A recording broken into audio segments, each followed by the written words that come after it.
여러분 안녕하십니까? 우리 성주 엄마도 앞으로 오세요. 이렇게. 다인이도 앞으로.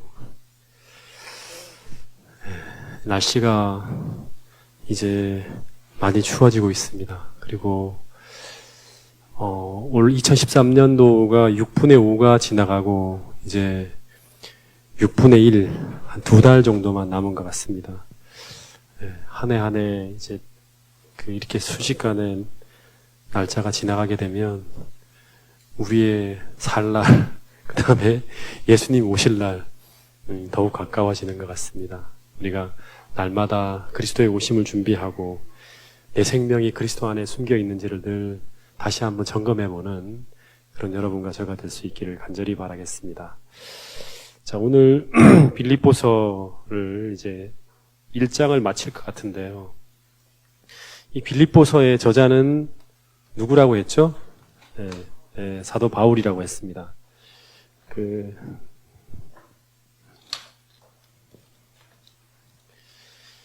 바울이 신약 성경 몇 권을 썼다 그랬죠? 14권. 그 중에서 바울이 옥중에서 2년 동안 갇혀 있으면서 쓴 4권의 편지가 있는데, 그거를 이제 우리는 옥중 서신이라 그럽니다. 그죠? 그 옥중 서신 4권을 한번 해볼까요? 옥중 서신 4권. 에빌 골빌. 그 중에서 제일 나중에 쓴 편지서가 오늘 우리가 계속 공부하고 있는 빌립보서입니다. 잠깐 몇 가지만 좀 복습을 해보면, 지난 금요일날 공부했던 3절부터 5절을 한번 보겠습니다. 1장 3절부터 5절. 시작. 내가 너희를 생각할 때마다 나의 하나님께 감사하며 간구할 때마다 너희 무리를 위하여 기쁨으로 항상 간구한다. 여기 보면 바울이 빌립보 교인들을 생각할 때마다 하나님께 감사한다 그러고 기도할 때마다 항상 기쁨으로 간구하게 된다 그럽니다. 이 말의 의미가 뭐냐 그러면 이 사역자가 그 교회를 생각할 때마다 기뻐하고 그 교인들을 생각할 때마다 하나님께 감사한다고 하는 것은 빌립보 성도들이 어떻게 신실한 그리스도인으로 말씀대로 변해가며 말씀대로 살아가는 아주 모범적인 그리스도인이라는 것을 증명하는 거예요. 그러니까 이 성경책들을 가지고 주석한 성경 주석한 학자들의 이야기를 들어보면 이것은 빌립보 교인들의 품성과 그 교회의 모습에 대한 아주 굉장하고 훌륭한 찬사라 그럽니다. 저는 참 이 빌립보 교회를 생각하면서 동작중앙교회도 그런 예수님이 생각할 때마다 기도할 때마다 항상 기쁨이 되고 기대가 될 수 있는 그런 교회 그리고 그런 성도들이 될 수 있기를 제가 소망하는 마음을 가지고 이 빌립보서를 연구하고 있습니다. 여러분 꼭 그런 교인으로 살겠다고 결심하는 성도들이 되시겠습니까? 네, 그럼 희망이 있는 거예요. 자, 그 다음에 6절을 보면 자, 읽어볼까요? 시작. 너희 안에 착한 일을 시작하신 이가 그리스도 예수의 날까지 이루실 줄을 우리가 확신하노라. 왜 그러냐 그러면 시작이잖아요. 빌립보 교회가 이제 시작하는 거예요. 얼마 안 됐어요. 그러니까 빌립보 교회가 2차 전도여행을 통해서 이렇게 탄생하고 지금 옥중에서 이 편지를 쓰고 있기 때문에 시간이 얼마 안 된 거예요. 그러니까 갓 시작한 10년도 채 안 된, 5년도 채 안 된 그런 교회예요. 근데 이제 시작했잖아요. 다 초신자들이에요. 근데 사도 바울이 그리스도 예수의 날까지 너희들의 어떤 삶의 모습이, 교회의 어떤 모습이 완성될 줄을 내가 확신한다. 구원을 확신한다는 거예요, 이 교인들이. 그렇게 말할 수 있는 근거가 뭐예요? 이 교인들의 신앙의 자세와 태도가 너무나 바르다는 거예요. 그죠? 그래서 그 또 하나의 이유는 내가 너희 무리를 위하여 이와 같이 생각하는 것이 마땅하니 이는 너희가 내 마음에 있음이며 연애하는 거예요. 내 마음속에 항상 이 빌립보 교인들이 있어요. 우리 빌립보 교인들의 마음속에는 사도 바울이 있는 거예요. 그리고 사도 바울은 내가 너희들을 얼마나 사모하는지 하나님이 내 증인이신데 내가 어떻게 사랑한다? 예수님의 뭐로? 심장으로. 다시 말하면 예수 그리스도의 마음으로 너희들을 정말 사랑한다는 거예요. 박연호 장로님, 이정혜 집사님을 예수 그리스도의 심장으로 사모합니까? 왜 대답을 그쪽에서 합니까? 예, 예. 이 말은 완벽한 표현이에요. 예수님의 심장으로 사랑한다는 건 뭐냐 그러면 예수님이 우리를 어떻게 사랑하죠? 완전히 이타적으로 사랑하는 거예요. 그러니까 난 너희를 위해서 내 목숨을 다 바쳐도 아깝지 않아 하는 거예요. 그러니까 사도 바울이 빌립보 교회를 어떻게 사랑한다? 내 생명을 바쳐서도 아깝지 않을 만큼 그렇게 너희들을 사모한다는 거예요. 이 최고의 사랑이에요. 그러니까 여러분 성도들을 또 우리 자식들을 또 남편을 아내를 이 예수님의 그런 마음을 가지고 이 심장 예수 그리스도의 심장으로 사랑할 수 있게 되기를 간절히 바라겠습니다. 네. 그래서 이런 사랑과 애정이 성도들에게 쏟아 부어질 때 그 성도들을 향한 이런 진실한 기도를 바울이 할 수 있었고 하나님이 그걸 듣잖아요. 그죠? 그리고 이런 기도의 헌신을 통해서 빌립보 교인들이 계속 영적 성장을 하고 있는 거예요. 그리고 마침내 이 빌립보 교회가 예수 그리스도로 말미암아 의의 열매가 가득하여 하나님의 영광과 찬송이 되기를 원하고 있다. 제가 참 중요한 것 중에 하나를 좀 지난 금요일 날 말씀을 드렸는데요. 자, 계시록 14장 6절에 보면 세천자의 기별의 첫 번째 기별이 뭐죠? 첫 번째 기별. 1차천 하나님을 두려워하고 그에게 영광을 돌리라 하는 말이에요. 그죠? 그 다음에 여기도 이 교회가 하나님께 뭐가 된다? 빌립보 교회가 영광과 찬송이 된다. 네. 자, 기억하시는지 모르겠어요. 영광하고 항상 짝을 이루는 단어가 등장한다 했죠. 성경을 보면. 예? 예? 기억하세요? 우리가 어떻게 하나님께 영광을 돌릴 수 있는가에 대한 답이 나올 수 있어요. 그러니까 첫째 천사의 기별에 하나님을 두려워하고 그분에게 영광을 돌리라 할 때 이 영광을 돌린다는 이 말은 그게 무슨 말이죠? 어떻게 우리가 하나님께 영광을 돌릴 수 있습니까? 네? 근데 이런 이제 패턴을 보면 또 하나 요한복음 15장 8절에 보면 너희가 어떻게 하면 하나님께 영광을 돌리게 된다는 말이 나와요. 어떻게 하면? 요한복음 15장 8절에 보면 포도나무 비유 가운데 너희가 어떻게 하면 하나님께 영광을 돌리게 된다. 예? 예, 열매예요. 열매. 그러니까 하나님께 영광이 되는 것은 우리 삶 속에 여기 나온 것처럼 의의 열매가 가득하면 되는 거예요.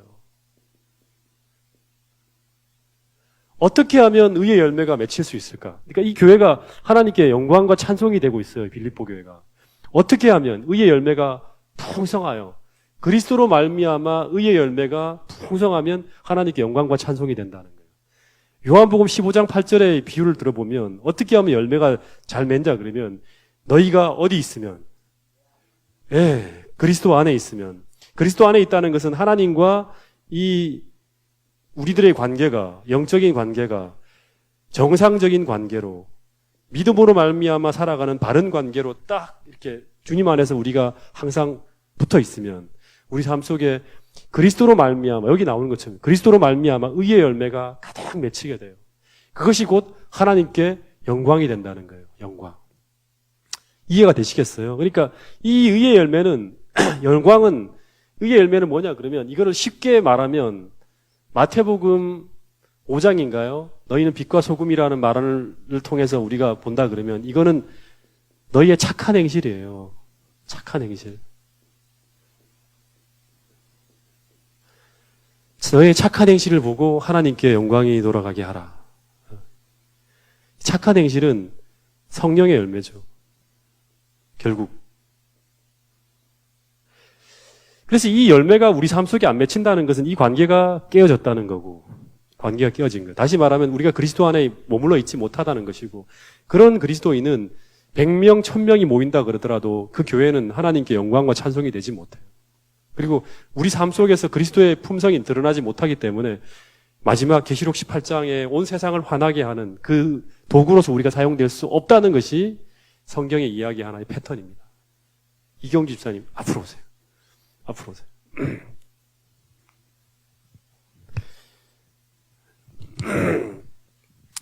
여러분, 그러니까, 정말 이런 이제 생각을 할 때 막, 그럼 빨리 열매를 맺어야지 하면서 포도나무에다 대고 막 들고 때리고 하면 열매가 맺나요? 안 맺어요. 어떻게 하면? 계속 생각해야 될 게 오늘 아침에 내가 시작할 때 나와 하나님과의 관계가 바른 관계로 딱 서갖고 그 예수 그리스도의 그 뿌리로부터 성령의 은혜가 내게 계속 흘러들일 수 있도록 그렇게 내가 주님과 막힌 관계가 없이 바른 관계로 내가 이렇게 서 있는가, 주님의 은혜가 계속 내게 풍성하게 들어올 수 있도록 그런 올바른 관계가 내가 서 있는가를 날마다 점검할 필요가 있는 거예요. 그죠? 네. 우리 이정희 집사님 고개를 끄덕끄덕 하십니다. 네. 집사님의 삶 속에 이 의의 열매가 가득해서 하나님의 영광의 빛이 그 얼굴을 통해서 비춰날 수 있게 되기를 간절히 바라겠습니다. 자, 그러니까 예수 그리스도로 말미암아 의의 열매가 가득하여 주님과의 정상적인 관계, 요한복음 15장 8절에 열매가 가득하면 하나님께 영광이요 찬송이 되는 거예요. 진짜 이 말이 너무너무 제게 감동이 돼요. 지은이가 하나님의 영광과 찬송이 되면 얼마나 좋을까. 그 삶 자체가. 그죠? 이경주 집사님이 하나님의 영광과 찬송. 주님의 얼굴에 그 영광이 막 삶 속에 드러나는. 그리고 그 걸어 하나하나가 다 하나님께 찬송이에요. 하나님을 찬양하는. 이게 그리스도인의 삶에 어떻게 보면 궁극적으로 이루어야 될 목표예요. 네. 자, 그 다음에 19절, 20절. 이게 이제 빌립보서에 손에 꼽히는 유명한 성경절 중에 하나예요. 빌립보 4장 6절, 4장 17절, 그 다음에 1장 19절, 20절. 이게 손에 꼽히는 성경절 중에 하나, 유명한. 자, 읽어보겠습니다. 시작. 이것이 너희의 간구와 예수 그리스도의 성령의 도우심으로 나의 구원에 이르게 할 줄을 아는 고로 나의 간절한 기대와 소망을 따라 아무 일에든지 부끄러워하지 아니하고 지금도 전과 같이 온전히 담대하여 살든지 죽든지 내 몸에서 그리스도가 존귀하게 되려 하려니 이는 내게 사는 것이 그리스도니 죽는 것도 유익함이라. 사도 바울이 나의 간절한 기대와 소망을 따라 뭐 하고 싶다는 거예요. 그러니까 내가 지금도 전과 같이 온전히 담대하여 살든지 죽든지 내 몸에서 그리스도가 존귀하게 되려 하나니 이는 내게 사는 것이 그리스도니 내가 죽어도 아무런 두려움이 없다. 그러니까 죽는 것도 하나님의 뜻이면 뭐 죽어도 상관없어 하는 거예요. 여러분 이 말씀을 제가 참 많이 생각을 좀 많이 묵상했던 성경절들. 옛날에 강남 중앙교회에서도 이제 목사님들과 같이 말씀 묵상할 때 제가 거의 1시간 가까이 빌립보서 1장을 붙들고 이렇게 씨름한 적이 있습니다. 그때 제일 와닿은 성경절이 이 성경절인데요. 여러분, 나의 간절한 기대와 소망을 따라 아무 일이든지 부끄러워하지 아니하고 지금도 전과 같이 온전히 담대하여 살든지 죽든지 내 몸에서 그리스도가 존귀하게 되려 한다. 그러니까 그리스도가 존귀하게 되게 한다. 내 몸에서. 이게 핵심이에요. 내 몸에서, 내 삶에서 그리스도가 존귀하게 되게 하는 것이 모든 그리스도인의 소망이에요. 하나님의 사랑에 불이 붙은 사람들의 삶 속에 정상적으로 나타나야 될 하나의 반응이에요. 그리스도의 사랑의 불이 내게 붙었다 그러면. 여러분, 근데 대부분의 사람들의 삶 속에서는 그리스도가 존귀하게 되지 않아요. 누가 존귀하게 됩니까? 나예요, 나. 내가 존귀하게 되지. 그래서 나를 섭섭하게 하면 화가 납니다. 나를 무시하면 괴로워요. 그래서 언제나 우리는 그리스도가 아닌 내가 존귀하게 되기를 바라고 그렇게 추구하며 사는 사람들이 정상적인 일반 자연인의 모습이에요. 죄 속에 살아가는 나. 근데 그 이유가 무엇이라고 본문에서 이야기합니까? 그러니까 그리스도가 존귀하게 되지 않고 내가 늘 내 삶 속에 존중받고 늘 내가 이렇게 중심이 되는 이 삶을 살아가는 나를 존귀하게 하는 그런 삶을 추구하는 그 삶이 나타나는 이유를 본문에서 뭐라 그러죠? 네? 네. 본문을 읽어보면 나와요. 그 이유는 내 안에 사는 것이 그리스도가 아니라 자아가 살고 있기 때문에 그런 거예요. 이 로마서를 공부했기 때문에 쉬워요. 이런 것들을 우리 해석할 때. 네. 네. 자아가 내 삶 속에 살고 있기 때문에 그리스도가 사는 것이 아니라. 그러니까 이것은 원래는 정상적인 그리스도인은 내 안에 누가 살아야 돼요? 내 안에 누가 살아야 되죠? 내 안에 그리스도가 살아야 돼요. 그리스도가. 그러니까 이 그리스도가 살라 그러면 어떻게 그리스도가 내 안에 살 수 있죠? 계속 공부했잖아요. 믿음으로 말미암아. 믿음으로 말미암아. 믿음으로 말미암아. 그리스도가. 그래서 다시 말하면 내 안에 그리스도가 살지 못하고 자아가 산다는 것은 뭐에 실패한 거예요? 믿음에 실패한 거예요. 믿음에 실패한 사람들의 삶의 모습. 그래서 이 바울의 고백은 살든지 죽든지 내 몸에서 그리스도가 존귀하게 되려 한다고 하는 이 바울의 고백은 믿음 안에서 그리스도를 모시고 살아가는 자들의 정상적인 고백이에요. 네. 여러분 그러면 다시 생각해 봐야 될 것이 뭐냐 그러면 20절에 이 바울처럼 내 안에 그리스도가 사시게 하려면 어떻게 해야 될까? 내 안에 그리스도께서 사시게 하려면 이 믿음은 믿음인데 이거를 또 좀 더 정확하게 풀면 갈라디아서 2장 20절에 보면 뭐라고 나와 있죠? 내가 그리스도와 함께 십자가에 못 박혔나니. 자아가 십자가에 못 박혔나니. 그런즉 이제 내가 사는 것, 내 안에 내가 사는 것이 아니라 누가 사는 거예요? 그리스도가 사는 거예요. 그러니까 이 믿음으로 말미암아 내가 더 이상 내가 십자가에 그리스도와 함께 못 박혀질 때 그리스도께서 내 안에 살아가시는 그 삶이 이루어지는 거예요.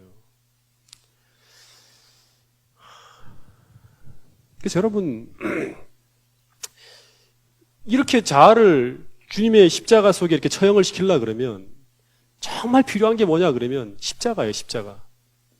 이 십자가에 못 박힌다는 것은 뭐냐 그러면 그리스도의 사랑이 나를 압도하는 거예요. 압도하는. 이 사도 바울이 그렇게 됐잖아요. 십자가의 사랑이 나를 완전히 압도해서 더 이상 이제는 나를 존귀하게 살고 싶지 않고 오직 그리스도를 존귀하게 하는, 심지어 내가 사나 죽나 내 안에서 그리스도가 존귀하게 된다 그러면 내가 죽는 것도 유익하다는 이런 어떤 자기 생명을 넘어서는 이런 사랑이 십자가의 어떤 불같은 사랑을 통해서 내 안에 들어오게 될 때 우리도 이런 고백을 할 수 있게 되는 거예요. 그렇게 될 때 진짜 그리스도인이 행복한 그리스도인의 삶을 살 수 있는 거예요. 여러분의 간절한 기대와 소망도 이 정말 바울처럼 내가 살든지 죽든지 그리스도가 내 몸에서 존귀하게 되기를 열망하는 이런 진실한 그리스도인이 꼭 될 수 있게 되기를 간절히 바라겠습니다. 그러니까 어떻게 보면 신앙의 정점에 있는 사람의 삶의 고백이죠. 자, 그러면 오늘 이제 22절부터 1장 마지막 절까지를 한번 좀 읽어보겠습니다. 자, 빌립보서 1장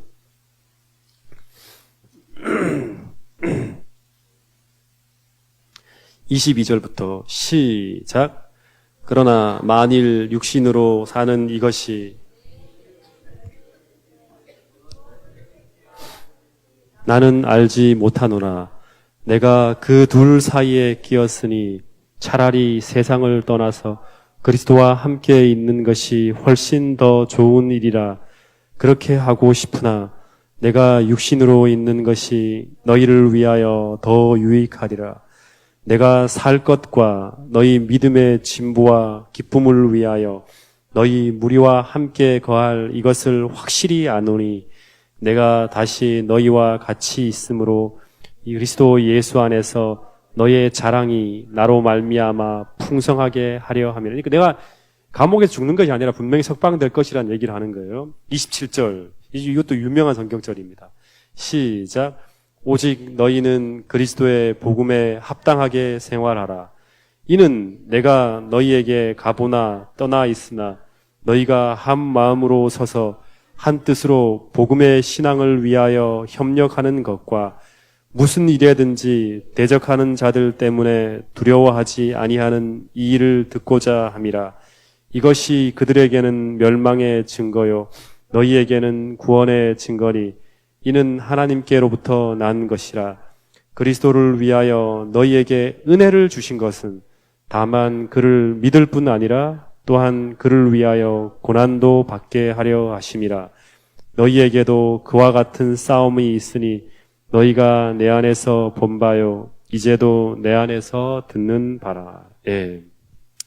자, 여기 이제 긴 내용이 굉장히 쉬워요. 그러니까 쭉쭉 읽어봐도 다 이해가 될 수 있는 내용들인데 묵상을 하면서 보면 더 바울의 마음 또 조금 더 어떻게 보면 깊이 있는 어떤 우리 마음에 공감이 되는 내용들을 찾을 수가 있어요. 자, 여기 보면 여러분은 여기 보면 너희는 27절에 보면 오직 너희는 그리스도의 복음에 합당하게 생활하라 그럽니다. 예. 그럼 이게 복음에 합당하게 생활한다는 이 말이 무슨 의미일까요? 복음에 합당하게 생활하라. 예. 복음에 합당한 삶이란 어떤 삶일까요? 이경주 집사님, 복음에 합당한 삶은 어떤 삶일까요? 네. 첫 번째, 1번, 안식일 잘 지키고, 두 번째, 조석간에 예배 잘 드리고, 네. 금요일, 화요일 예배 철저히 참석해야겠죠? 그 다음에 세 번째, 구제도 좀 하고, 네. 다른 사람도 잘 돕고, 봉사도 하고, 그죠? 네. 그리고 뭐 하여튼 많은 것도 있을 것 같아요. 그죠? 이게 복음에 합당한 삶이 맞죠? 그죠? 이정희 집사님. 맞아요, 이거. 네, 네 맞죠? 정한이 집사님 맞죠? 네. 우리 정한이 집사님 화요일, 금요일, 안식일 예배 철저하게 안 빠지고 참석해요. 복음에 합당하게 사는. 근데 이게 맞아요. 이것도 맞아요. 근데 이제 더 생각을 좀 해보는 거예요. 묵상을 해보면서 생각해보면. 이게 참 너무 좋은 말씀 같아서 찾아보는 거예요. 복음에 합당하게 생활하라 할 때 그 생활하다는 단어가 헬라어 어떤 단어를 쓰냐 그러면 폴리튜오마이라는 단어를 써요. 합당하게 생활하다 할 때 폴리튜오마이. 그러니까 이 말을 뭐 공부할 필요는 없어요. 근데 이제 제가 좀 찾아보기 위해서 찾아본 건데 이 폴리튜오마이라는 단어에서 뭐가 나오냐 그러면 이게 헬라어잖아요. 폴리스라는 단어가 나와요. 폴리스가 뭘까요? 헬라어로. 영어로는 경찰이고 예. 헬라어로는 이 폴리스라는 단어가 도시라는 단어예요. 알죠? 아테네, 스파르타 전부 다 폴리스잖아요. 도시라는 단어. 그래서 이 폴리튜오마이라는 단어는 시민이 되다. 어떤 시민이 되다. 또는 생활하다. 이런 단어예요. 예, 생활하다. 근데 더 근원적인 의미는 이 시민이 되는 거예요. 시민이 되다. 그 도시의 시민이 되다. 그런 의미예요.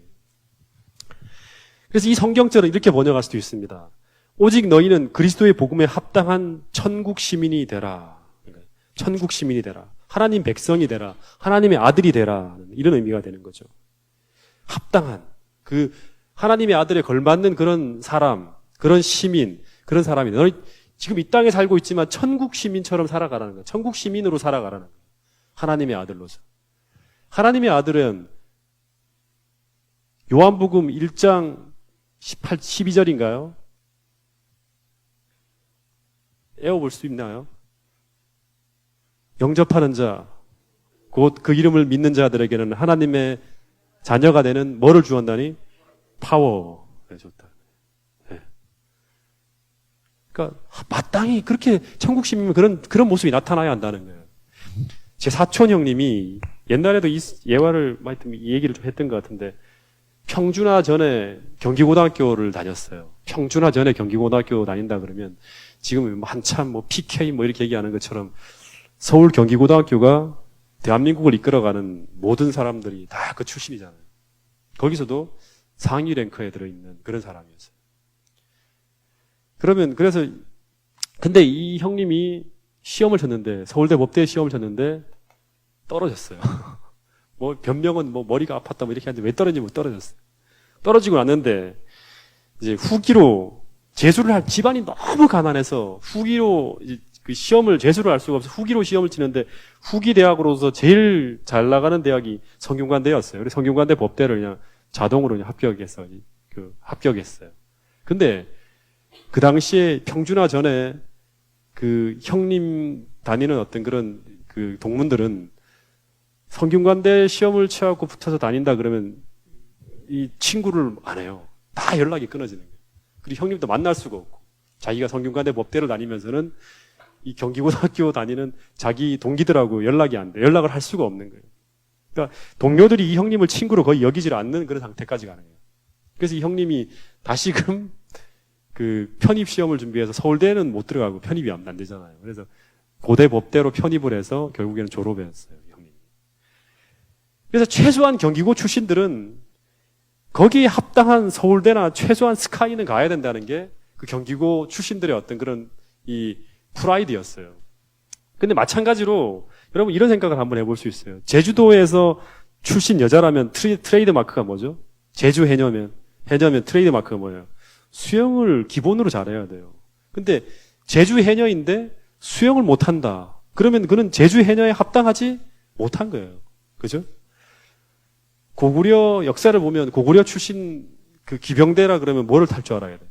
말을 잘 타야 돼요. 근데 고구려는 기마병들이 활을 잘 쏘잖아요. 그죠? 근데 고구려 출신 기병대인데 말을 못한다. 이거는 정상적인 어떤 그런 삶의 모습이 아니죠. 그죠? 다시 말하면 천국 시민은 천국 시민인데 천국 시민 다움이 없는 것은 천국 시민으로 당연히 합당하게 해야 할 일을 하지 못하는 거예요. 그래서 이 천국 시민으로 기본적으로 하나님의 아들이 해야 될 일들 중에 하나를 성경은 어떻게 꼽고 있냐 그러면 요한일서 5장 4절이에요. 한번 읽어보세요. 요한일서 5장 3절인가요? 잠깐만요. 죄송합니다.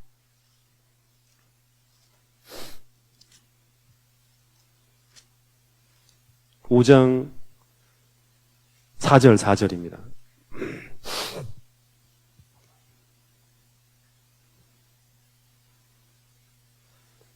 자, 같이 한번 읽어보겠습니다. 시작.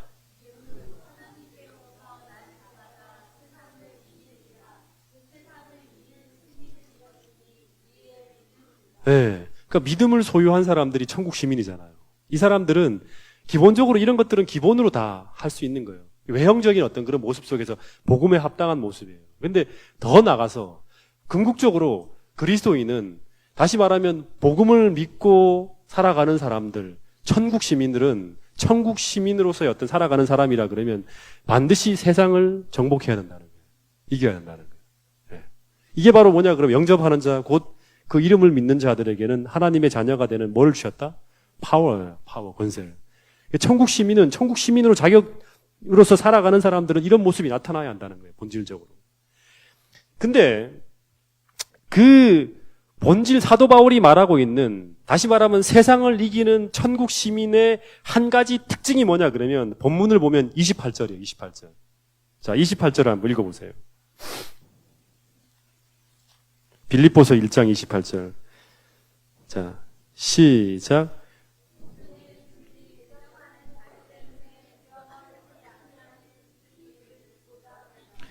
이것이 그들에게는 멸망의 증거요 너희에게는 구원의 증거니 이는 하나님께로부터 난 것이라.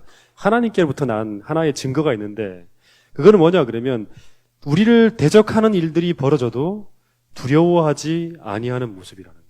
그러니까 우리가 두려워할 상황이 벌어져도 우리가 두려워하지 아니할 수 있는 이유는 어떤 때입니까? 예? 어떤 때예요? 그리스도가 나와 함께 하신다는 확신을 가질 때예요. 예. 두려워하는 상황이 벌어져도 두려워하지 아니한다는 거예요. 이건 다시 말하면 그리스도께서 나와 함께 하신다는 확신이 있는 자, 다시 말하면 믿음이 있는 자들의 모습이에요. 여러분, 이것이 흔들리면 믿음이 흔들리고 그러면 결국 무너지는 거예요, 우리가.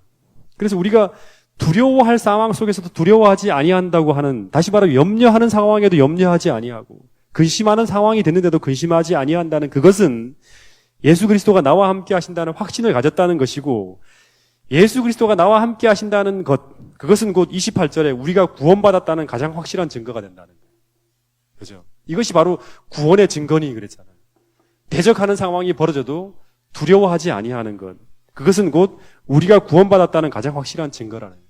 그것이 바로 뭐냐 그러면 천국 시민으로서 복음에 합당한 사람들의 삶의 모습 속에 나타나는 하나의 증거라는 거예요.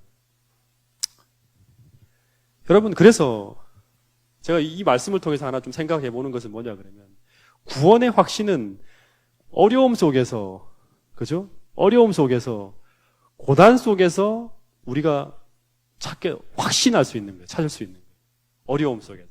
대적하는 상황이 벌어지고, 근심하는 상황이 벌어지고, 염려하는 상황이 벌어지는데도 불구하고, 하나님께로서 난 자들은 세상을 이긴다. 다시 말하면, 천국 시민들은 하나님이 주시는 그 파워로 말미암아 결국에는 대적하는 상황, 어려움과 고난이 닥쳐오더라도 우리가 두려워하지 아니하고 그리스도와 나와 함께 하신다는 그 확신 속에서 그걸 이겨낸다는 거예요. 그것이 바로 구원의 증거라는 거예요. 제가 이런 분들을 여러 번 봅니다.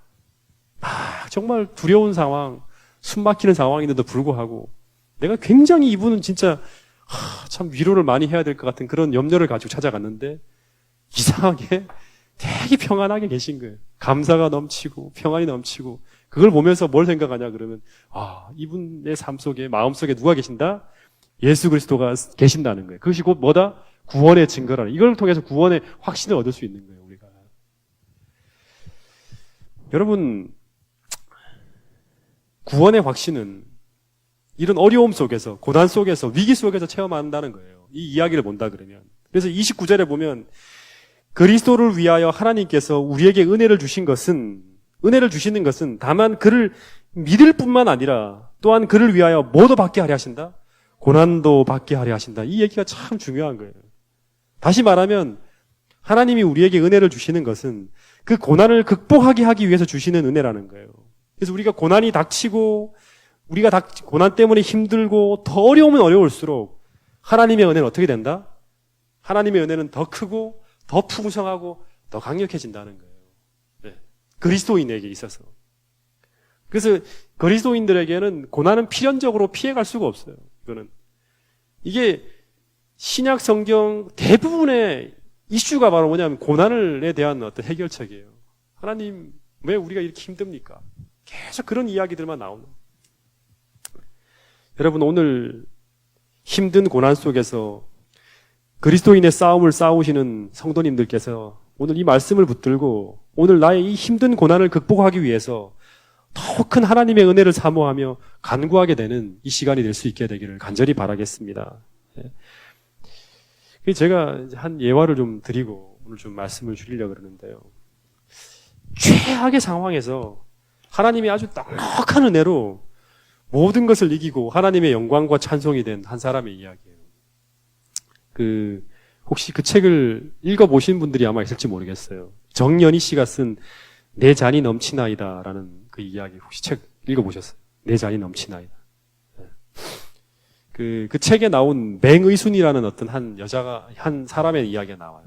근데 그 사람이 그 신학교 출신 신앙인인데 이 사람이 6.25 전쟁 때 이제 전도를 열심히 하다가 피난길을 이제 걸어가는데 이 사람이 이제 뭐 북한군이나 이런 사람들한테도 막 전도를 하면서 참 친절하게 대하고 이러니까 이 사람이 빨갱이라고 이렇게 오인이 돼갖고 체포돼갖고 어디로 갔냐면 포로 수용소에 갇힙니다. 거제도 포로 수용소에 공산군을 잡아놓는데 이 사람이 굉장히 바울처럼 복음에 헌신적인 사람인데 복음을 전하다 이런 일을 당했으니까 왜 하필이면 하나님 내게 이런 고난을 주십니까? 왜 그리스도인인데 고난도 받게 하려 하신다잖아요. 내가 너희들에게 은혜를 준 거는 그리스도를 믿을 뿐 아니라 고난도 받게 한다. 고난을 줬어요. 그렇게 굉장히 원망하는 마음이 들었어요. 근데 이 사람이 수용소에 들어가서 타고난 게 예수님을 전도하는 게 너무너무 즐거운 거예요. 그래서 이 사람이 거기서 여러 사람들을 전도해요. 공산군, 그러니까 이제 북한군부터 시작해서 여러 사람들 전도하고 드디어 그 포로 수용소에서 뭘 세우냐 그러면 그 책을 읽어보면 광야교회를 세워요. 광야교회. 교회는 없는데, 건물은 없는데 모여서 이렇게 예배드리는. 그래서 이 사람이 거기서 나를 하나님이 이곳에 이 포로 수용소에 내가 보낸 이유를 알겠다 그러면서 하나님이 자신을 사랑하시기 때문에 이곳에 보냈다고 확신하면서 그 순간부터 그 마음속에서 하나님을 향해서 어째서 왜 나를 이곳에 보냈는지라는 질문이 깨끗이 사라졌대요. 그리고 난 다음에 이제 전쟁이 상황이 변해갖고 중공군이 개입하잖아요. 그러니까 포로 수용소에 누구도 들어오냐 그러면 중공군도 막 들어오는 거예요. 그래서 이 맥의순 선생이 중공군이 들어오니까 또 어떻게 하냐 그러면 사람들은 중국에다가 복음을 전하기 위해서 선교사로 가는데 내 앞에 중국 사람들이 몰려오니까 이 사람들 전도하는 게 또 하나님의 뜻이라 그러면서 세월 가는 줄도 모르고 그들을 위해서 이렇게 복음을 전하기 시작해요. 근데 그 친구들이 이 맹의순이라는 사람이 그 거제도에 갇혀 있다는 걸 알고 이 억울하게 갇혔다는 걸 알고 그 사람을 구명하기 위한 서명운동을 벌여요. 이 사람은 공산주의자가 아니다 하면서 막 서명운동을 벌여갖고 그 서명 탄원서를 결국에는 그 포로 수용소에 전달하고 그래서 이 맹의순이라는 사람이 내가 공산주의자가 아니라는 그 서명만 하면 풀려날 수 있었어요. 근데 이 사람이 어떻게 하냐 그러면 내가 하나님께서 나를 이곳에 보내신 이유를 내가 분명하게 아는데 내가 이곳에 나가야 할 이유가 없다면서 그 서명을 거절해요. 그러면서 그 포로 수용소에서 계속 살게 돼요. 그리고 그 이야기 다 줄이면 이제 줄이고 몇 마디만 더 하면 새벽 1시, 2시, 3시까지 중환자를 계속 돌보면서 그 사람들의 손발을 씻기고 복음을 전하고 찬송가를 부르고 매번 시편 23편 그 이야기 읽어줘요. 그 사람들한테. 그러다가 어느 날 과로로 거기 쓰러져 죽어요. 이 사람이. 근데 장례식이 어디서 치러지냐 그러면 수용소 밖에서 치러져요. 이 사람이 죽고 난 다음에. 근데 장례식이 진행되기 직전에 어떤 한 사람이 편지 한 장을 가져다 줘요. 근데 그 편지는 뭐냐 그러면 포로 수용소에 있었던 중공군 포로들이 다 서명을 한 그런 이제 서명서예요. 그런데 그 장례식장에 이제 그 편지가 중공군 이제 쓴 그 편지가 이제 낭독이 되는데 그 이제 그게 번역되어갖고 그 책에 실려 있는데 그 내용을 보면 이런 내용이에요. 이건 이제 좀 전편을 좀 읽어드릴게요. 맹의순 선생 영전해 드립니다. 평화의 왕자, 화평의 사도, 인애의 왕, 우리에게 사랑을 주었던 맹의순 선생이 정말로 가셨습니까? 우리는 서로 말이 통하지 않던 이방인들이었습니다. 우리처럼 포로의 옷을 입은 그가 미국 군인 의사들을 도우며 우리 병동을 찾아오던 초기에 이 공산군으로 이제 옷 입은 사람이 미국군을 돕는 거예요. 그래서 그 초기에는 우리는 그를 경멸했고 무시했습니다. 그러나 그의 얼굴은 늘 온화했고 우리를 돕는 그의 행동은 희생과 헌신으로 언제나 꾸밈없이 한결같았습니다. 우리는 대개가 그 무엇인가에 대해 몹시 화가 나 있던 사람들이었습니다. 적이 따로 없었습니다. 전쟁이라는 것에 대해서 화가 났고 우리를 전쟁에 보낸 사람들이 누구인지 모르지만 그들을 죽도록 원망했습니다. 그런 우리들에게 맹 선생은 십자가의 도를 가르치기 시작했습니다. 우리에게 그를 전혀 모르는 사람들에게 일일이 글씨를 가르쳐가며 찬미를 불러주셨고 나무 십자가를 안고 다니며 그 뜻을 성심껏 설명해 주셨습니다. 선생은 새벽 한두 시면 늘 병동으로 오셨습니다. 초저녁에 진료와 치료와 간병을 맡았던 사람들이 모두 물러가고 나서 중환자들이 더욱 심하고 무거운 고통에 짓눌리는 시간에 그 선생은 고통을 다스리는 천사로 우리 앞에 나타나셨습니다. 선생의 한 손에는 성경책이, 다른 한 손에는 물통이 들려져 있었습니다. 선생은 움직이지 못하는 환자를 골고루 만져주고 주물러 주면서 간절히 기도하셨습니다. 선생의 손에는 신비한 힘이 있었습니다. 그 손이 얼굴에 닿으면 시원하고 가벼워졌습니다. 선생이 발을 씻겨주면서 천상에 오른 것처럼 평화로워지고 마음에 걸리는 것이 없어졌습니다. 우리는 염치 없이 한 번만 더 그분의 손으로 씻기움 받기를 원했습니다. 이게 다 하나님의 능력이 오는 거죠. 그렇죠? 은혜가 부어지는 거고. 우리는 선생에게서 사랑의 신이 계시다는 것을 깨닫고 알기 시작했습니다. 우리는 말이 필요 없었습니다. 말이 통하지 않는 것에 대해 별로 불편해할 일이 없었습니다. 우리가 지금까지 알고 있었던 것은 잘 사는 사람 몇몇이 우리들의 기회를 빼앗았기 때문에 저들만 기름지게 살고 우리는 가난할 수밖에 없는 것이라고 가르침을 받았습니다. 이제는 우리도 모택동의 깃발 아래 모여 공산주의만 잘하면 잘 살 수 있는데 그렇게 되려면 미국이나 구라파의 몇몇 나라와 싸워서 이겨야 한다는 것뿐이었습니다. 그러다가 우린 포로가 되었고 그렇게 되고 보니 쓰레기 같은 낡은 무기로 무장된 총바지가 된 것을 알게 되었습니다. 친구들은 무더기로 죽어나갔습니다. 그러는 가운데 우리는 붙잡혀 포로가 되고 팔 잘린 자, 다리 잘린 자, 눈 잃은 자, 살점 달아난 자, 동상으로 살이 문드러진 자가 되어 적군의 손에 의해 치료받는 신세가 되었습니다. 될 대로 되라는 심사와 끝없는 원망과 증오가 굳어져 우리의 마음은 캄캄하기 이를 데 없었습니다. 그런데 그 자리에 맹 선생이 오셨습니다. 맹 선생의 숨결은 우리의 껍데기를 녹여주었습니다. 얼음장처럼 차고 두껍고 어둡던 마음의 문을 기도와 찬미의 손과 사랑으로 녹게 해주었습니다. 우리는 십자가의 도가 사랑인 것을 알았습니다. 그 사랑의 시작이 예수 그분인 것을 알았습니다. 십자가는 나의 죄의 모양이고 내 죄를 인해서 예수가 그 위에서 죽을 수밖에 없다는 것을 알았습니다. 나의 죄가 죽고 사랑이 살아남으로 승리했고 그 승리가 영원하다는 것을 알았습니다. 8월 11일 새벽에도 마지막 환자를 시키고 난 선생이 자신의 눈물을 씻을 생각도 하지 않으시고 시편 23편을 우리말로 떠듬떠듬 읽어주셨습니다. 그 말씀을 봉독하신 후 그분은 한 번 더 힘차게 내 잔이 넘치나이다 하시고 먼 곳을 바라보시고 쓰러지셨습니다. 과로로. 그래서 죽은 거예요. 이 편지는 이렇게 끝이 나요. 우리는 통곡합니다. 우리는 통곡합니다. 그러나 우리는 맹선생을 만나기 위해서라도 예수 안에 있어야 한다는 것을 깨닫고 있습니다. 우리는 모두 통곡합니다.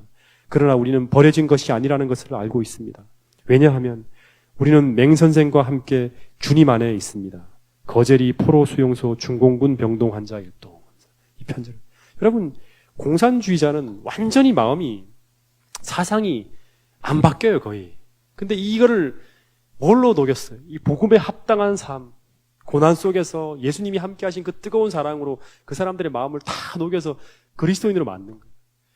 뭐 말을 유창하게 하지도 못해서 중국어를 모르니까 이 사람이 떠듬떠듬 시편 읽어주고 발 씻겨주고 하면서 그들에게 나무 십자가 가지고 예수님이 이렇게 돌아가셨다는 걸 설명하면서 복음을 증거했는데 그 사람들이, 많은 사람들이 예수님을 발견한 거예요. 여러분, 여기 이 이야기를 보면 이 중공군 사람들이 왜 하늘을 가려 그러냐 그러면 맹선생을 만나기 위해서라도 예수 안에 있어야 한다는 걸 깨닫는다는 거예요. 그분의 사랑을 통해서 예수님의 사랑을 발견한 거예요. 완전히 그 사랑. 그러니까 마지막에 우리가 하나님께 영광을 돌린다는 게 무엇이다? 우리의 열매. 다시 말해 우리가 정상적으로 그리스도 안에 정상적인 관계를 유지할 때 우리 삶 속에 하나님의 은혜가 흘러들어서 우리로 하여금 세상을 이기게 만들고 결국 그 하나님께서 우리에게 주신 이 능력이 우리를 통해서 그 사랑의 힘이 흘러감으로 말미암아 도저히 회심할 수 없는 악에 받쳐 있는 이 중공군 포로들을 다 사랑의 포로로 다 만들어버린 거예요. 여러분, 그 최악의 고난 속에서 맹위전 선생은 최악의 고난 속에 있었죠, 그죠? 넘치는 하나님의 은혜를 통해서, 그죠? 내가 나가고 싶지도 않아. 하나님의 은혜가 내 잔이 넘치게 흘러나오기 때문에 이 하나님의 은혜를 통해서 최선의 승리로 이뤄낸 위대한 승리의 고백이 바로 뭐냐 그러면 이 중공군 포로들이 넘긴 이 편지의 글이 내용입니다. 여러분, 그래서 오늘 우리 모두도 이 맹의준 선생처럼 빌립보 교인처럼 바울처럼 오늘 우리에게 닥친 만 가지 고난들이 그 고난의 현장 속에서 내가 그리스도를 만남으로 말미암아 그 고난을 극복할 정도가 아니라 여러분의 잔이 넘치도록 부어주는 그 하늘의 은혜로 말미암아 이 맹의순과 바울처럼 그리스도를 증거하고 그리스도를 영화롭게 하는 삶을 살게 되는 그런 놀라운 역사가 여러분의 삶 속에도 꼭 이루어지기를 간절히 바라겠습니다. 여러분, 고난 속에서 우리가 그리스도께서 나와 함께 계신다는 확실한 증거, 다시 말하면 그 고난이 나의 삶에 확실한 그 구원의 증거로 나타날 수 있다는 이야기가 이 빌립보서에 나와 있는 이 이야기입니다. 여러분, 이것을 구원의 증거로 다 전환시켜버리는 하나님의 은혜를 경험함으로 말미암아 그런 여러분과 저가 될 수 있기를 간절히 바라면서 오늘 말씀을 줄이도록 하겠습니다. 기도를 하도록 하겠습니다. 우리 오늘은 제가 연초부터 계속 이제 말은 많이 안 했지만 늘 얘기한 게 이 교회가 100명 시대를 열자는 얘기를 계속 했습니다. 그러니까 결석자를 지금부터 최소화하고 선교부 임원들한테 늘 얘기하지만 그리고 이 교회 하나님의 은혜 성령이 충만하게 내림으로 말미암아 우리가 간구하고 기도하는 그 기도를 통해서 오늘 이 저녁 예배 자리도 채워지고 금요일 예배 자리도 채워지고 또 많은 사람들이 인터넷을 통해 듣게 되고 또 이 자리 안식일날 100명이 넘는 영혼들이 이 자리를 꽉 채울 수 있는 그런 교회가 이루어질 수 있도록 여러분 함께 기도를 부탁드리겠습니다. 그 지난주에 우리 수란 씨와 또 이제 김경희 씨가 새로 오셨는데 이분들의 마음속에 하나님을 찾고 있는 이 마음속에 하나님이 깊이 그들의 마음을 이렇게 녹여셔서 이 교회에서 정말 그 정상적이고 아주 행복한 예수님을 만남으로 말미암아 그런 신앙생활을 해나가실 수 있도록 수란 씨와 무슨 수란 씨인지 잘 모르겠는데 김수란, 수란 씨와 우리 큰딸 안병래 집사님 큰딸 이 교회를 이렇게 외곽으로 그냥 뒤엄뒤엄 출석하는 분들이 다 정착할 수 있도록 여러분 기도를 부탁드리겠습니다. 나인선 씨를 위해서도 기도를 부탁드리겠습니다. 그리고 우리 엄인호 집사님, 또 우리 박훈환 권사님 이제 원래 오늘 겸사 결과가 나오는 날인데 아직 결과가 나오지 않고 있습니다. 그리고 현진 씨라든가 그 외에 건강으로 몸이 불편한 분들을 위해서도 계속적인 기도를 부탁드리겠습니다. 기도하신 후에 우리 마치는 순서를 진행하도록 하겠습니다.